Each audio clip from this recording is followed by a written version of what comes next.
영원무궁하기를 원하노라. 아멘.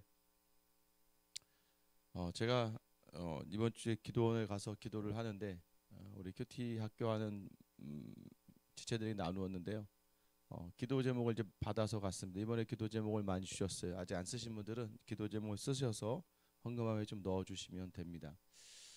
기도 제목을 가지고 계속 시간이 날 때마다 이제 기도처에 가서 계속 이제 성도들의 기도 제목을 가지고 기도하기 시작합니다.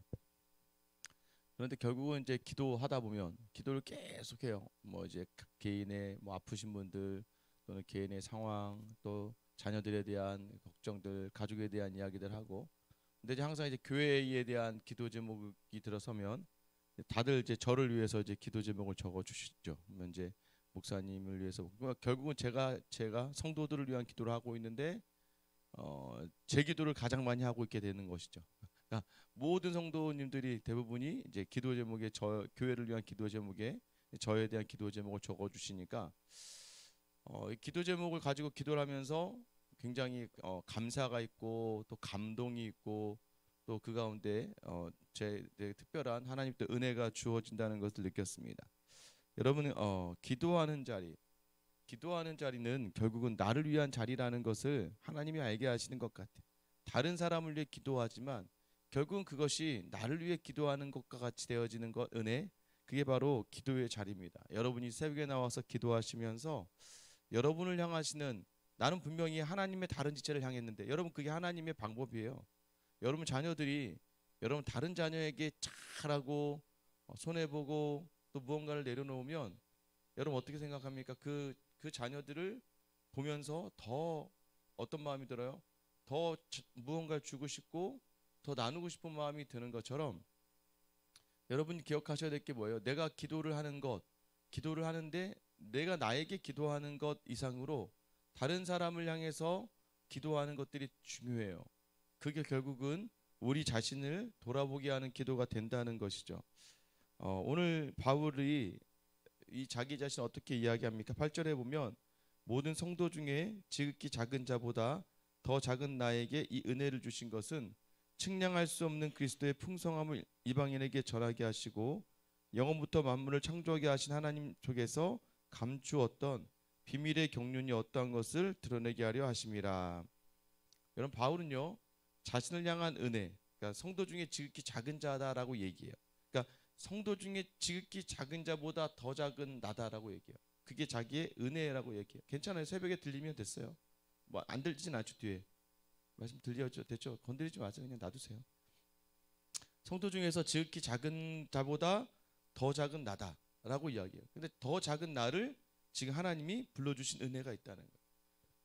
이게 이제 교회에 살아가는 자리에서 여러분들이 이걸 놓치면 여러분이 늘 모든 신앙생활이 무너지는 거예요. 신앙의 밸런스는 어디서부터 시작되느냐? 하나님이 부르신 모든 사람들 중에 가장 작은 나다라는 걸 놓치면 안 돼요. 여러분 이걸 놓치니까 자꾸 교회 안에서 내가 뭔가 된 것처럼 생각하는 거예요. 여러분 그러다 보니까 은혜가 없어요. 이 하나님의 은혜는요. 어떤 사람에게 임하냐면 가장 겸손한 마음으로 하나님을 섬기는 사람이에요. 왜 근데 그게 맞냐면 예수님이 가장 높은 보좌에 계시다가 이 땅에 가장 낮은 자리로 오셨거든요. 여러분 이것이 무엇을 얘기하냐면 우리가 서야 될 자리가 어디인지를 이야기하는 예수를 따라간다는 것은 내가 가장 작은 자보다도 더 작은 자다. 왜냐하면 우리의 완악함과 우리의 추악함을 우리는 알고 있잖아요. 여러분 늘 조심하셔야 됩니다. 주변에 있다 보면 여러분들의 이게 1번이 혹시 들어와 있나 봐요. 1번을 꺼주셔야 될 것 같은데 다른 걸 좀 꺼주세요. 이거를 여러분들이 있다 보면 자꾸 다른 사람들의 문제를 보기는 쉽죠. 근데 그게 여러분도 보세요. 요즘에 왜 여러분들이 정치하시는 분들 보면서 이렇게 사람들이 환멸을 느끼냐면 뭐 여당이든 야당이든 자기가 있을 때는 이게 맞다고 이야기하고 자기가 아닐 때는 저게 틀리다고 이야기하거든요. 그러니까 우리가 볼 때도 사람들이 참 어떻게 저렇게 사람들이 여러분 그렇게 욕하죠. 근데 반대로 여러분 스스로를 냉정하게 돌아보셔야 돼요. 여러분은 어떠십니까? 여러분이 비판하는 그 사람의 모습이 여러분에게 없다고 생각하세요? 여러분 조심하셔야 되는 거예요. 내가 조금 낫다라고 생각하는 순간에 드는 그 교만이 자기 믿음을, 자기 은혜를 다 땅에 쏟아버리게 만들어 버린다는 걸 놓치지 마셔야 돼. 그래서 지극히 작은 자라는 이 표현이 하나님, 나 같은 죄인을, 여러분 알잖아요. 여러분이 얼마나 추악한지. 저도 압니다. 제가 얼마나 추악한지. 겉으로는 번지를 하고 목사이고 무언가 은혜가 있는 것처럼 얘기하고 하지만 이 속에서는 계속 얘기하잖아요. 이 생명의 성령의 법과 죄와 사망의 법이 계속해서 다투는데, 우리의 육신이 바라는 거는 죄와 사망의 법이거든요. 그 육신을 쳐서 복종시키는 자리가 쉽지 않다는 걸 여러분 알잖아요. 여러분 뭐 다 여러분의 아내와 남편과 자녀들을 세워놓고 부모에 대해서 이야기하라고 할 때 여러분 정말 그 아이의 입에서 우리 어머니를 보면 하나님을 보는 것 같아요, 우리 아버지를 보면 예수님을 보는 것 같아요 이야기하는 그 이야기를 들을 수 있겠습니까? 여러분이 한번 돌아보셔야 돼요. 근데 그 자리를 놓치니까 그래요. 자꾸 내가 무언가 된 것처럼 느끼기 시작하면, 여러분 9절 보세요. 영원부터 만물을 창조하신 하나님 속에 감추어졌던 비밀의 경륜이 어떤 것을 드러내게 하려 하십니다. 여러분 왜 드러내야 됩니까? 이방인들을 전도하기 위해서 지극히 작은 나를 불렀다는 얘기예요. 그러니까 여러분, 우리를 왜 하나님께서 왜 우리를 불러주셨냐면, 야, 너 세상을 살아가다가 그렇게 살면 안 되지. 근데 네가 와서 예수를 믿는다는 게 무엇인지를 다른 사람들에게 알려줘야 돼. 이방인들에게, 바울에게는 그 이방인이 대상이었어요. 그러니까 자기 은혜를 주신 것은 그리스도의 그 풍성함을 이방인에게 전해주는 것이고, 그 풍성함이 뭐예요? 하나님 속에 감추었던 비밀의, 여기 비밀이 또 미스테리오라는 단어예요. 그러니까 시크릿이 아니라고. 이건 절대 드러내서는 안 되는 게 아니라 열리면 열릴 때마다 감동과 감격 있는 하나님의 신비라는 거란 말이에요. 하나님이 와 이렇구나. 여러분 믿음 생활에서 이런 감격이 있어야 돼요. 와, 야, 이 하나님 이렇게 하시는구나. 이 하나님 이렇게 은혜를 주시는구나. 이 하나님 이렇게 이끌어가게 하시는구나. 여러분 이게 바로 하나님의 비밀, 감추었던 것들이 성도의 기도와 성도의 믿음 생활, 또 성도 하나님이 주신 은혜로 깨달아질 때마다 막 그 기쁨이 넘쳐나는 거예요. 와, 하나님이 이렇게 일하시는구나. 그러니까 감추었던 게 드러날 때마다 은혜가 넘치는 거죠. 근데 왜 은혜가 넘치냐면 10절에 보세요. 이는 이제 교회로 말미암 하늘에 있는 통치자들과 권세들에게 하나님의 각종 지혜를 알게 하려 하십니다. 신기하죠. 하늘에 있는 통치자들과 권세들에게, 여러분 지금 이 땅에 있는 사람들이 아니라, 이 말이 어렵죠. 하늘에 있는 권세자들과 통치자들에게 하나님의 지혜를 알게 해주려고. 아니 이게 지금 왜냐하면 이거요. 왜 하나님이 나를 부르셨냐면, 나를 부르셔서 하나님 속에 감추었던 비밀을, 그 그리스도의 풍성함을 이방인에게 알게 하시는 이유는 하늘에 있는 통치자들, 권세자들, 이게 이제 다른 번역에서는 하늘의 천사들에게 알게 하려 하십니다라고 얘기해요. 그러니까 하늘의 천사들도 모른다는 거예요. 그러니까 여러분 우리가 얼마나 귀한 존재로 하나님이 부르셨냐면, 하나님의 그 비밀을 이 교회에 주셔서, 여기서 9절에 10절에 교회로 말미암아라고 시작하잖아요. 교회에게 주셔서 이 교회, 예수 그리스도의 몸된 성도들이 어떻게 하나님을 믿고 따르고 전하는 이 과정을 통하면서 오히려 하늘의 천사들이, 그러니까 하나님의 하늘의 존재가 하나님의 지혜를 알게 된다는 거예요. 여러분 별로 놀랍지 않으시죠? 이게 굉장히 놀라운 일이거든요. 왜냐하면 천사들은 자기가 영적인 존재, 그러니까 지금 유대의 민족 중에서는 천사를 신으로 그러니까 천사를 숭배하던 그런 마음마저도 있었고, 구약의 그 이런 나타나는 천사들, 그러니까 천사들을 믿었던, 또 어떤 영적 존재에 대한 기대함을 가졌는데 아니라는 거예요. 야, 네가 바라보던 그런 것들보다 니네가 더 귀한 존재인 것은 너에게 은혜를 주신 하나님의 그 은혜가, 그리스도의 풍성함이 너에게 있어서 그 사랑을 막 느끼며 그 사랑을 나누고 전하는 그 삶을 통해서 오히려 하나님의 나라가 어떻게 확장되어져 가는지를 하늘의 천사들이 본다는 거예요. 여러분 그만큼 우리가 귀한 존재로 부르셨다는 걸 놓치지 않는 여러분 되시기를 예수님의 이름으로 축원합니다. 그래서 우리가 낮아지는 거. 이 우리의 낮아짐이, 우리의 내려놓음이, 우리의 깨어짐이 결국에는 뭐예요?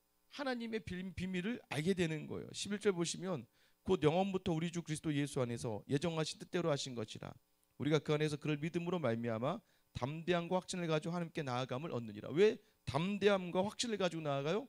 예수가 죽었으나 부활하셨고, 부활하신 예수가 승천하셨고, 승천하신 예수가 다시 오실 것이다. 여러분 끝을 아는 사람이기 때문에 담대한 거예요. 막 무서운 영화를 막 봅니다. 근데 결국은 알아요. 주인공이 이겼네. 여러분 결말을 알고 있는 사람은요, 이 시시의 세상이, 그 스토리가 별로 그게 중요하지 않아요. 결말을 알고 있는 사람들은 어디에 집중하는지 아세요, 여러분?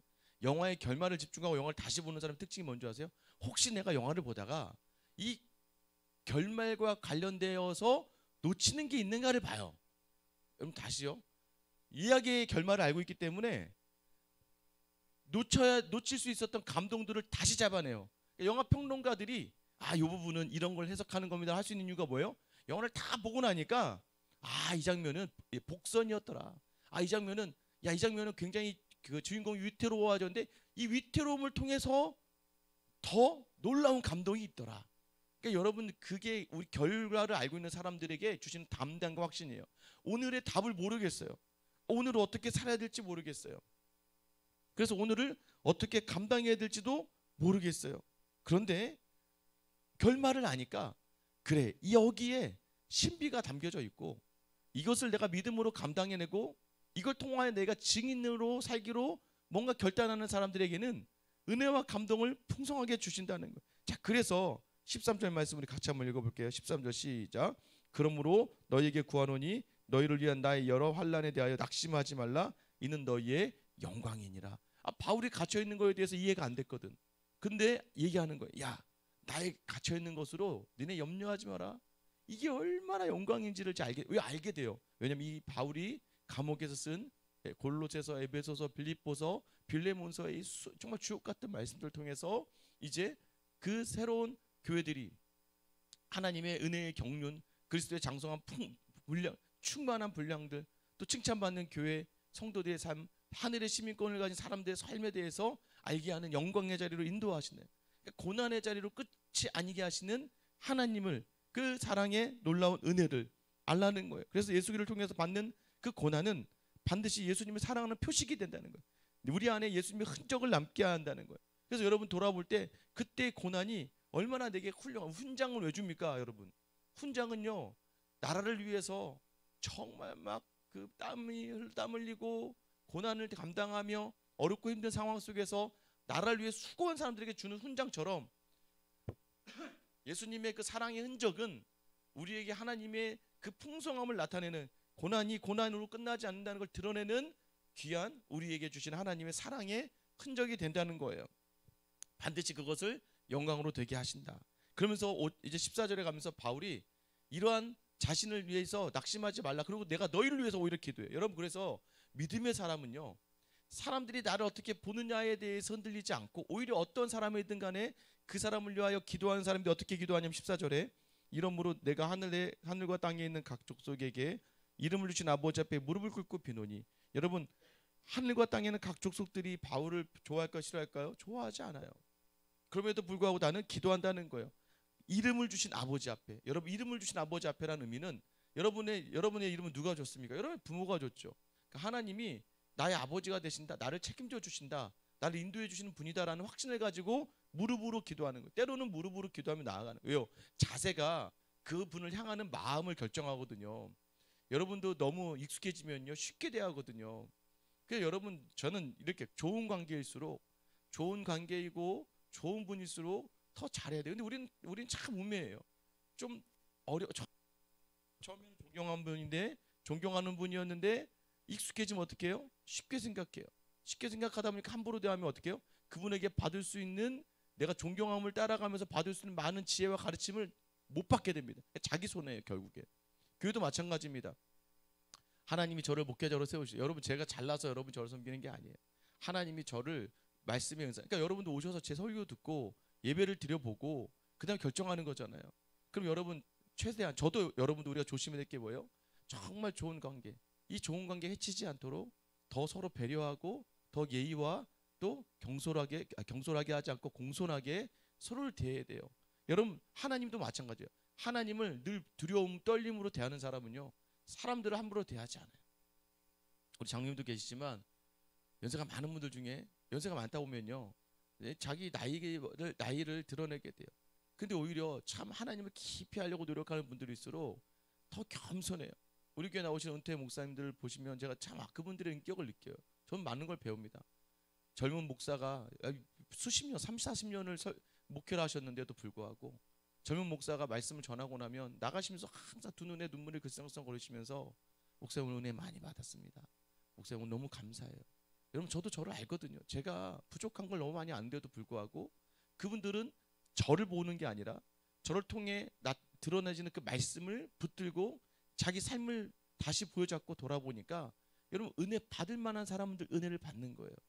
여러분 이게 어떤 자리에 하나님을 두려워하고 하나님 앞에서 늘 무릎으로 서 있는 사람들의 특징이라는 거예요. 그러면서 간단하게 이제 뒷부분을 다루겠지만 그러면서 그가 기도하는 게 뭔지 아세요? 16절은 그의 영광의 풍성함을 따라 그의 성령으로 말미암아 너희 속사람을 능력으로 강건하게 하시며 여러분 첫 번째가 속사람으로 성령으로 속사람이 강건해야 된대요. 여러분 기억하셔야 돼요. 강건하다라는 얘기는 낙심의 반대말이에요. 그러니까 낙심하지 말라는 거예요. 낙심하지 아니하고 늘 속사람 거듭나는 삶을 살아가는 거예요. 그러니까 여러분 우리의 삶을 하나님이 함께 하시니까 늘 우리의 속사람 여러분 홍해를 건너는 게 끝이 아니라 가나안을 정복하는 게 끝이에요. 가나안까지 넓혀져 가는 거예요. 계속해서 성화의 자리라는 것이 있다는 걸 놓치지 마셔야 돼서 겉사람은 후패하나 이 말씀 고린도후서 말씀 겉사람은 후패해지나 속사람은 날로 강해져야 되는 거예요. 여러분 그게 뭐예요? 넓어지고 더 깊어지는 거예요. 이게 없으면 맛을 못 누려요. 여러분의 믿음의 맛은 속사람이 강해져야 됩니다. 낙심할 이유가 없는 거예요. 흔들릴 이유가 없는 거예요. 사람에서 원망할 이유가 없는 거예요. 왜요? 자꾸 나를 드러낼 때마다 더 낙심이 되고 더 화가 나고 분이 나죠. 여러분 그런데 속사람이 강해지면 어떻게? 속사람 거듭난 사람으로 살기 때문에 예수님과 함께 하기 때문에 그것이 뭐예요? 우리를 날로 더욱더 강하게 한다는 거예요. 여러분 이 속사람이 강한 여러분 되시기를 축원합니다. 17절의 상반절에 보면 믿음으로 말미암아 그리스도께서 너희 마음에 계시게 하시옵고 여러분 뭐예요? 믿음으로 그리스도와 함께 하니까 여러분 안에 예수가 계시도록 하라는 거예요. 그게 뭐예요? 성장의 이유가 되는 거예요. 성화는요 내 안에 예수가 계속 있는 거예요. What would Jesus do? 내 안에 예수님 뭘 하실까? 예수님 어떤 생각을 하실까? 예수님 어떻게 반응하실까? 답이 나오잖아요. 잠시 돌이면 답이 나오잖아요. 여러분 자녀를 대할 때 예수님이 어떻게 대하셨을까? 예수님이 지금 이걸 가지고 화를 내셨을까?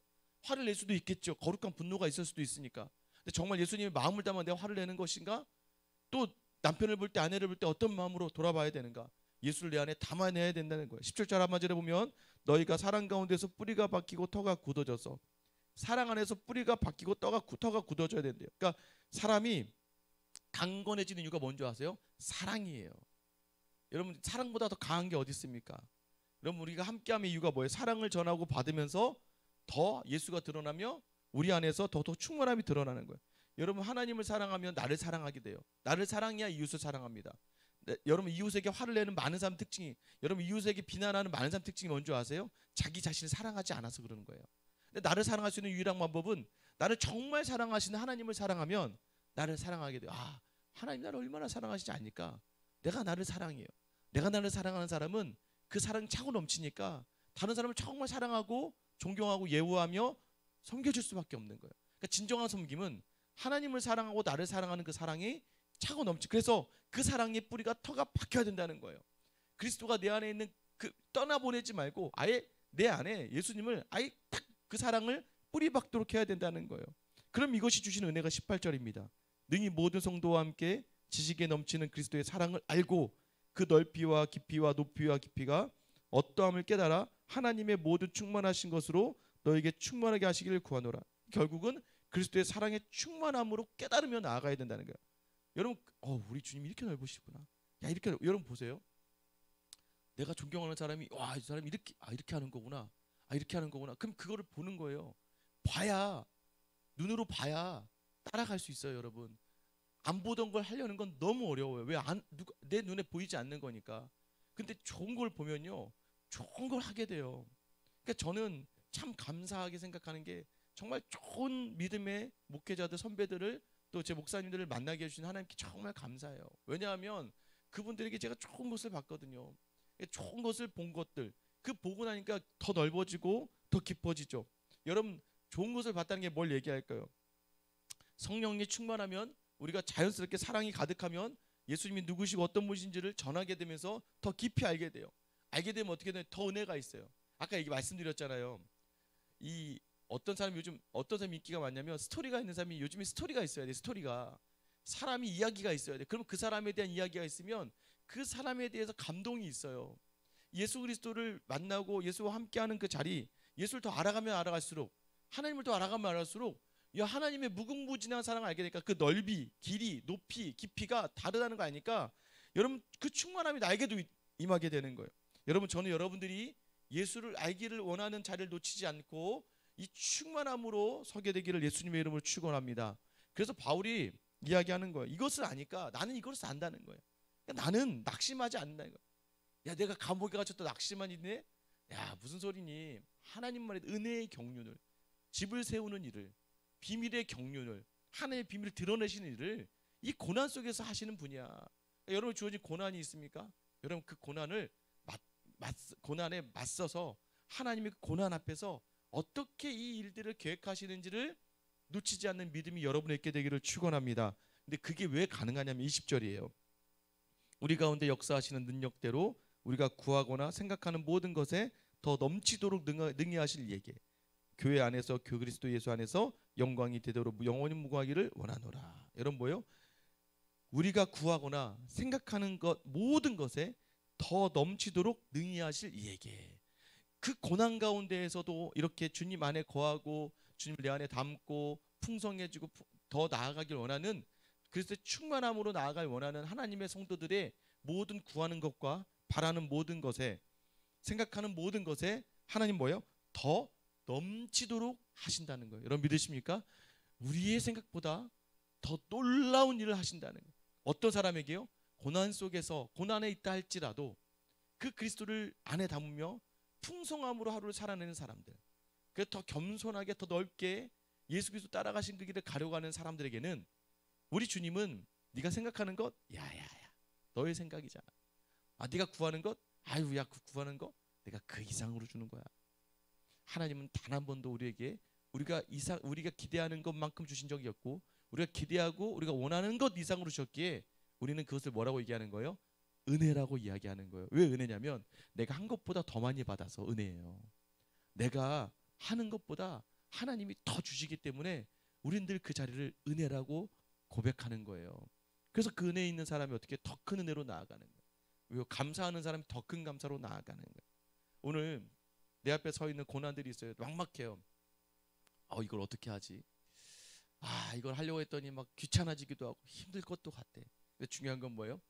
그 안에 낙심 포기하지 말고 내 안에 있는 예수 그리스도로 속사람으로 강건해져서 그냥 주님 붙들고 예수 안에서 그 은혜 주시길 구하며 나아가다 보면 우리 주님이 우리 생각과 구하는 것보다 더 능히 좋은 것들로 반드시 채우셔서 우리 안에 풍성함으로 마음껏 다른 이들에게 예수를 증거하는 삶을 살게 하신다는 걸 믿는 여러분 되시기를 예수님으로 축원합니다. 고난 속에 낙심하지 마세요. 반드시 채워 주실 겁니다. 우리 이 시간 같이 한번 기도하겠습니다. 사랑의 하나님, 모든 성도 중에 지극히 작은 나보다 지극히 작은 자보다 더 작은 나를 은혜로 불러주셨다고 고백하는 이 바울의 고백이 나의 고백이 되기를 원합니다. 주님, 오늘도 여전히 내 안에 측량할 수 없는 그리스도의 풍성함이 있기에 하나님, 오늘 고난 속에 낙심하지 않는 것은 하나님이 주시는 이 모든 자리를 통하여 하나님은 놀라운 주님의 은혜의 경륜, 비밀의 경륜을 이루어 주시기 때문입니다.